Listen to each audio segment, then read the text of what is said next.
Imagine waking up one morning and realizing that almost every choice you've ever made was never truly yours. The clothes you wear, the dreams you chase, the things you fear losing, all quietly shaped by forces you cannot see. Parents, teachers, television, headlines, algorithms, 1,000 invisible hands pulling the strings of your thoughts.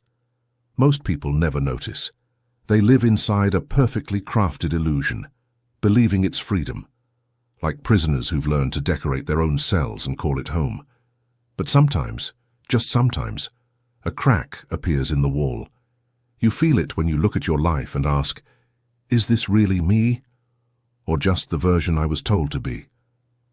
That question is the first cut to the strings, because the real prison isn't made of steel or stone. It's built from beliefs, from stories, from fears, and the bars are inside your mind. If you dare to see them, if you dare to step outside the script, you will never fit back into the old world again. And maybe that's the point. This is not just about breaking free, it's about learning who you really are. When the noise fades, when the mask falls, when the matrix in your mind finally shatters. Defining the matrix of the mind. When people hear the word matrix, they often think of a sci-fi movie, a digital prison, a hidden system controlling humanity. But the truth is, you don't need machines to build a matrix. The most effective prisons are built inside the mind. From the moment you are born, the programming begins. It's not malicious, not always. It's simply how the human world works. Parents pass down their own fears and rules. Schools reward obedience over curiosity. Society tells you which dreams are realistic and which ones will make you look foolish. Slowly, without noticing, you begin to live inside a mental architecture, a framework of assumptions, habits, and invisible boundaries. And because everyone around you lives inside the same structure, it feels normal. It feels safe. But normal is not the same as free. Philosophers have warned about this for centuries. Plato spoke of prisoners in a cave, watching shadows on a wall, believing them to be reality.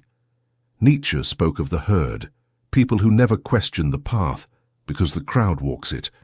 And Sartre warned about bad faith, the self-deception that keeps us playing roles instead of living authentically. The matrix of the mind isn't some far-off dystopia.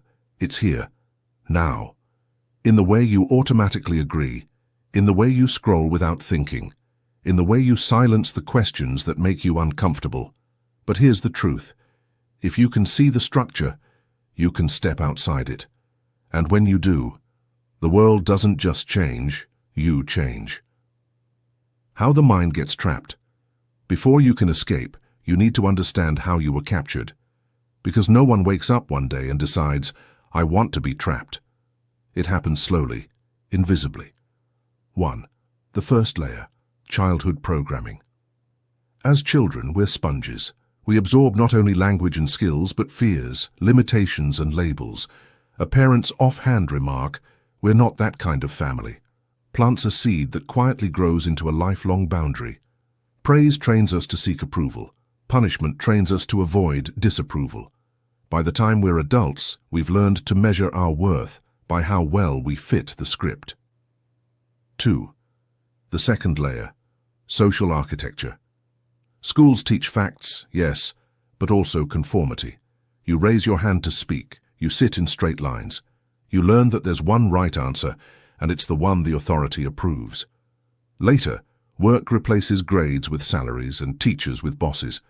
The system rewards those who adapt and quietly discourages those who question.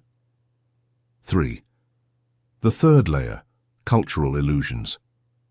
We live in a time where technology has mastered distraction.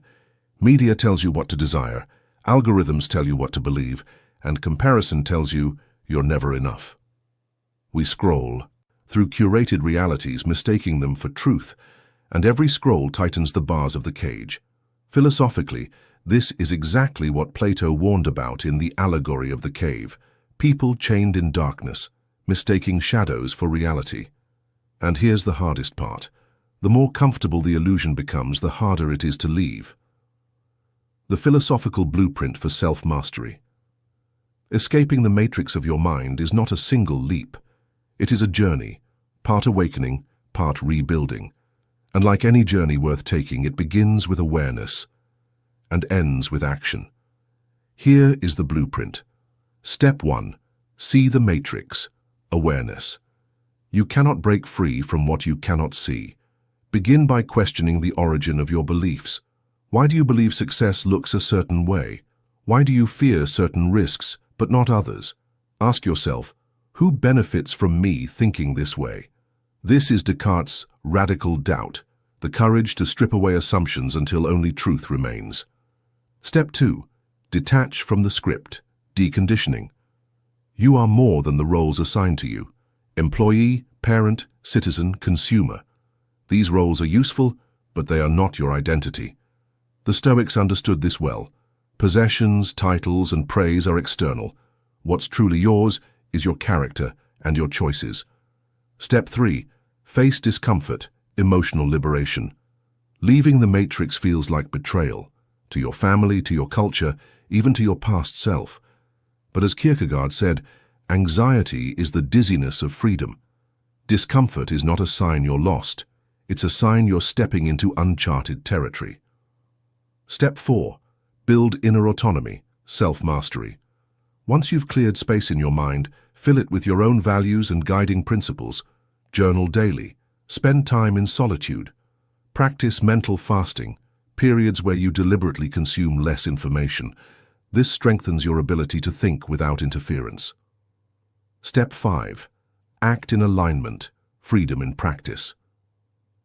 True escape is not isolation. It's living freely within the world, unmoved by its manipulations. Epicurus taught that a simple life rooted in self-defined values is the greatest protection against control. Each step is a cut to the strings, until one day you realize they were never strong enough to hold you, only to convince you not to try. Real-world application. What freedom looks like. Freedom of the mind is not abstract. It's not sitting on a mountain, untouched by the world. It's visible in the smallest, most ordinary moments. Moments where you finally choose yourself instead of the script. The career shift picture. A man who spent 20 years climbing a corporate ladder. The salary was high, the respect was real, but every Sunday night, his chest tightened. One day he stopped asking, "What will they think if I leave, Mars?" and started asking, "What will I think of myself if I stay?" He walked away, not into chaos, but into a life built around his values, not his title. The power of no A woman who always said yes to keep the peace learned to say no without apology. The first time she did it, her hands shook. She expected rejection. Instead, she discovered that the relationships worth keeping didn't require her to betray herself. The digital unplug. A young father, tired of scrolling past his own life, deleted the apps that stole his attention. The first week felt empty. By the second week, he noticed something strange. His daughter's laugh sounded louder. His mind felt spacious. The common thread. Freedom is not about leaving society. It's about walking through it without the invisible leash. You still work, love, contribute, but you do so by choice, not compulsion. This is what it looks like when the matrix fades. Life becomes a series of deliberate acts, not unconscious reactions. The cost of leaving the matrix. Breaking free sounds glorious in theory. In reality, it comes with a price, and if you don't understand that cost, you might mistake it for failure and go back to the cage. 1. Loneliness in the gap.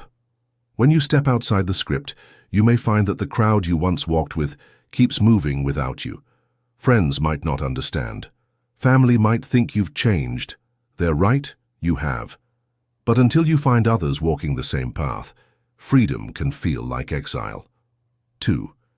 Criticism and resistance. Those still inside the matrix often defend it fiercely, not because they're malicious, but because your freedom challenges their comfort.